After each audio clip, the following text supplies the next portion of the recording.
Chapter 14. We get some advice. After we tended to our wounds with what little supplies we had left, we agreed that I would take the first watch. Annabeth's breathing slowed as she drifted to sleep in my lap, still holding the wound Japan had left, which had mostly healed by now. I found myself squinting angrily through the bright mist and relaxed my face. There were so many questions, but not enough answers about this quest. A feeling I had before. Why couldn't the gods just give it to us straight? Why couldn't Hera just tell us what was going on? I shook my head, trying to loosen the thoughts in my brain, and peered down at Annabeth. I wondered whether the gods' tokens of power had been sold on the godly black market yet, and if we would ever find them again. My dad will be pretty upset when I have to tell him I fell asleep and lost his trident. I heard scuffling far off to my left and snapped my head up, searching for its source. I thought I saw a person, gliding through the mist as if they were hovering. I quickly tapped Annabeth awake, holding a finger to my lips and then pointing at the figure. Annabeth slowly sat up, gesturing toward the figure, so we both stood and silently walked closer. "Hello, Perseus, Annabeth," the woman said, trailing her finger through the magnificent golden scales she held. "I heard from rumor that you had arrived." I held my breath as I looked at her, noticing a resemblance to someone I'd met before. She had beautiful braids of hair piled on her head and was wearing stereotypical traditional Greek robes. The scales she held balanced in her hand were intricately woven, looking as though they were made of liquid gold. Are you related to Nike, by any chance?" I asked, as Annabeth leaned forward beside me. The woman sighed softly as she replied, "Unfortunately, yes. Nike is my sister.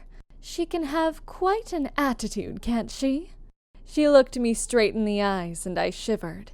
It seemed like she was examining me, searching for some type of knowledge.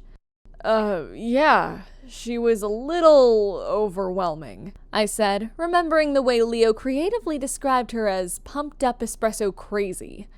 The woman searched my face, chuckling as if she knew my thoughts. "I am Dike," she said, "goddess of justice." "I thought the goddess of justice was blindfolded," Annabeth questioned. "That is my Roman counterpart, my dear. The Greeks did not believe in blind justice. Do you?" It felt like this lady was looking straight into my soul as she asked her question, which I didn't like one bit. "Are you an astrothesii as well, then?" Annabeth asked politely. I suddenly had a million questions, starting with what the heck was an whatever, and ending with what the heck did Annabeth know that I didn't? "I am, child of Athena," Dike replied with a kind smile, "though Perseus seems to think the knowledge you are withholding from him is unfair, child, unjust." Her eyes again met mine, sending shivers down my spine for the second time. "Can you read our minds?" I asked, feeling more than a little violated. "No, Perseus. I can only judge what you deem fair. I am like Janus in this respect. While he has choices, I preside over judgments. I come to you both only to warn you and to give to you. Be careful of the stars, young ones, for they are not blind, and they are watching your every step. Time is useless here, but your courage is not. Have faith that the scales will become balanced once more soon enough. As for my gift," Dike added, her golden scales starting to glow brighter, "as my sister Nike can foresee victorious outcomes, I too can foresee future judgments. Use my words as advice, for if you do not, everything will be lost, and the scales will be crippled." "Daughter of Athena," Dike began, "you have a stubbornness in you that can be dangerous. You are grounded by your roots. Do not let this prevent you from challenging your own thoughts and values. Those who do not question their own intelligence will always be half as confident as you are. Intelligence and emotion will balance you, child. Allow yourself to walk their paths equally. Son of Poseidon, you have the heart of a lion, and your soul is just. You have a thirst for fairness and justice that I have not seen in a millennia. Remain confident in yourself, for you provide for others what they cannot provide themselves.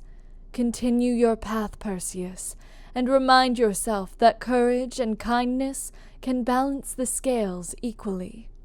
Her scales had been growing white-hot, drowning everything in our vision, until we unshielded our eyes to see that Dike had disappeared. I looked at Annabeth, who was looking pale, and tried to steady my own hands before reaching out to her. "How did she know?" Annabeth began, before shaking her head slowly and then looking at the ground, holding my arm around her as if it were a venomous snake. "She seemed nice," I joked, trying to break the tension that hung on in the air. Godly prophecies and advice couldn't be ignored, but I knew Annabeth was in no mood to talk about it. I suggested we lay down for a bit and try to get some sleep again, since it had been interrupted the first time. Annabeth gladly laid down, resting her head on her elbow. "I know where we are now, Percy," she said miserably. "I know where we are too," I said, trying to shake both Hera's motives and Dike's words out of my head.